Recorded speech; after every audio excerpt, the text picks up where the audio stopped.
With Persona 3 Reload close at hand, or perhaps even already out depending on when you're watching this video, I, like many others, have been considering how it fits into the larger context of that series. But while I was working out how it would compare to the other versions of Persona 3, I returned to an issue I've seen cropping up over and over again in the video game space, particularly when it comes to beloved JRPGs. You see, no matter how good Persona 3 Reload is, by definition, it won't give you what some of the other versions of Persona 3 can, for a few reasons. What's more, there are many other examples of similar situations occurring that I think also could use highlighting. But before we start, a quick disclaimer. I'm not really going to be considering mods too much in this video, as, while I know they can solve a lot of the issues that will be discussed, I kind of feel like it's a whole separate topic to start discussing. With that in mind, this video is more from a non-modder or maybe even a console player perspective, I guess. So, with all that said, sit back, grab a drink and your favourite snacks, and let's talk about the problem with Persona 3 Reload and the JRPG Definitive Edition. Okay, so before you all go mad in the comments, I'm not saying that Persona 3 Reload is going to be bad. In fact, at the time of writing this, it looks incredible to me, to be honest. So, what's the issue then, I hear you ask? Well, to answer that, we have to first travel all the way back into the distant past, to ancient times of terrible pop music and even worse fashion choices. I speak, of course, of the year of our Lord, 2006. So in 2006, Persona 3 released and marked both the beginning of a split in the Mega 10 fanbase and the establishment of two main franchises within the Shin Megami Tensei series. Before Persona 3, you had mainline SMT games, and then spin-off games that felt like SMT but flirted with different ideas, tones or systems. However, while it might have begun earlier with Persona 1 and 2, Persona as we know it today really began to form both in terms of its design and mechanics with Persona 3. And the game set the blueprint for both what the series would become and also what fans would expect from later entries. You see, while it still had Shin Megami Tensei DNA, its heavier focus on social elements within its story and less of a focus on systems in its combat served to create a schism that is still felt today. Now, before you return to the comments and start crucifying me, I'm not saying you can't like both SMT and Persona, of course, that would be stupid. But I am saying that most people tend to lean more towards one than the other. Anyway, a year later in 2007, Persona 3 would get the first of what would become several new versions, with Persona 3 FES. Now, while there are a ton of changes and rebalances in FES, I'm not going to go into all of them in this video, and I'm just going to instead look at the bigger additions. However, I have linked Austin SV's excellent video below the like button, which basically covers pretty much everything, so be sure to check that out if you want to really dig into the details about how each version of Persona 3 is different from the others. Broadly speaking then, FES got some extra content, rebalances, and a full epilogue in the form of The Answer, a 20+ hour standalone playable adventure that serves to tie up everything left unresolved in the main game. So, things seem pretty simple so far, right? You have Persona 3, and then you have Persona 3 FES, which seems to be an enhanced, tweaked version of essentially the same game, but with an extra epilogue chapter. However, it's here where things get a little bit messier. So, 2 years later in Japan, 3 years later in the US, and 4 years later in Europe, in 2009, 2010, and 2011 respectively, we would get Persona 3 Portable, a new version of Persona 3 for Sony's handheld PSP console. Due to the lower hardware specs of the handheld unit, and also to make the game more suited to a handheld experience, this version of the game would see significant changes, including alterations to the fast travel system, removal of video and cutscene content, and in fact all 3D content apart from when traversing the game's main dungeon, Tartarus, a new map system, alterations to the dialogue to help create more of a visual novel style presentation, and a host of other similar alterations. However, on top of all of this, Persona 3 Portable would also make some changes and additions that would lead to many considering it the definitive version of the game, at least up until Reload's release anyways.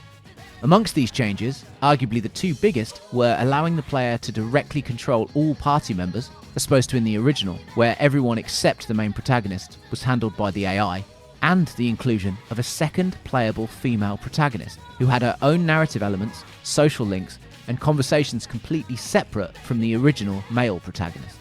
While it's clear that P3 Portable was designed in a lot of ways for players who had already played the original, the faster pace and added additions have actually made it the favourite for many, and the only experience of the game for some, especially since this version was the only one re-released on modern systems last year. So let's review.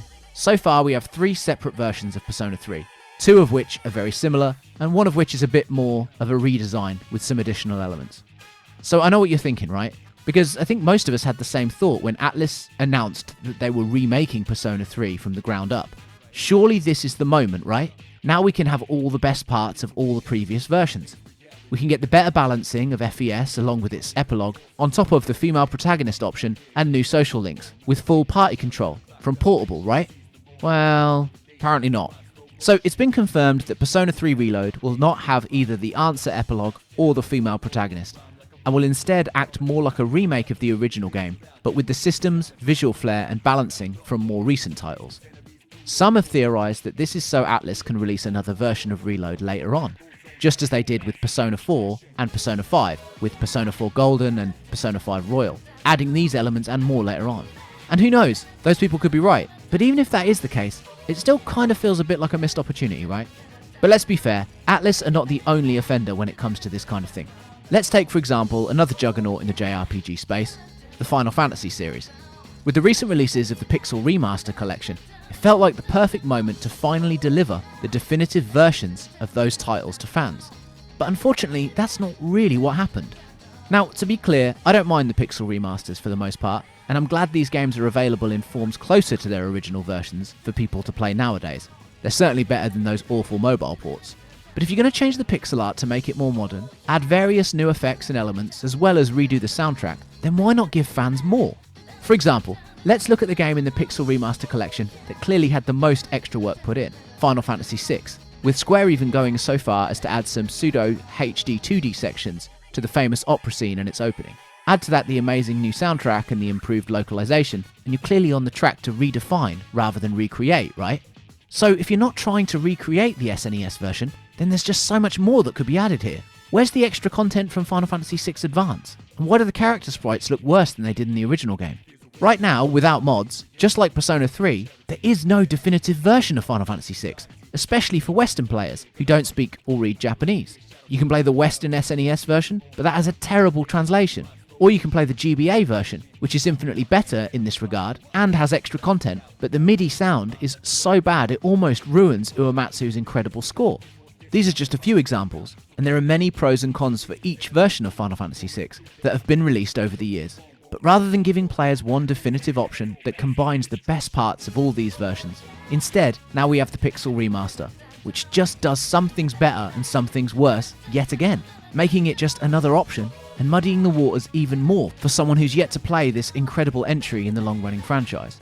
Of course, this is just the tip of the iceberg, with other games in the Final Fantasy series, both mainline and spin-off, Chrono Trigger, Chrono Cross, Tales of Symphonia, the list goes on, and these are just a few of all the bad remasters we've seen in recent years, some of which were worse than bare bones, and some of which actually made the experience way worse than playing the original.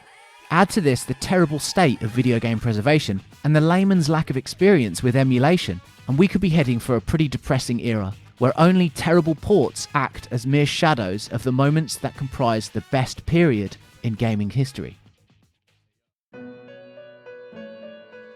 So, with all this in mind, should we be disappointed in Persona 3 Reload? Well, surprisingly enough, I think that we shouldn't, but only because, perhaps, we should view it differently and expect a little more in other areas from the companies making these games. At no point in Atlus's marketing have they claimed that this is to be the definitive version of Persona 3. That is an expectation both I and many others placed on Reload, based on fondness for the original game and what we wanted it to be, I guess.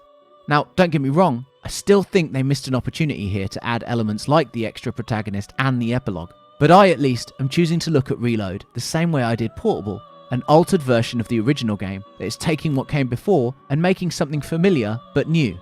The real egregious part, though, of all of this is the lack of availability of both the OG Persona 3 and FES, because only giving people Reload and Portable is akin to only serving half of a great meal. At the time of recording, the OG Persona 3 and Persona 3 FES are not available on any digital storefronts, barring the PS3 online, and I'm not even sure you can still buy it from there. It's okay to look forward sometimes, as long as you're also given the option to look back and experience what came before. Maybe the definitive version is a pipe dream, bred in different forms for different people. And if so, there is only one fix for all of this. Give us the option to play every version and let us decide for ourselves which is our favourite. Only then can the problem with the definitive edition really be solved. Till next time, take care of yourselves, and as ever, stay safe out there.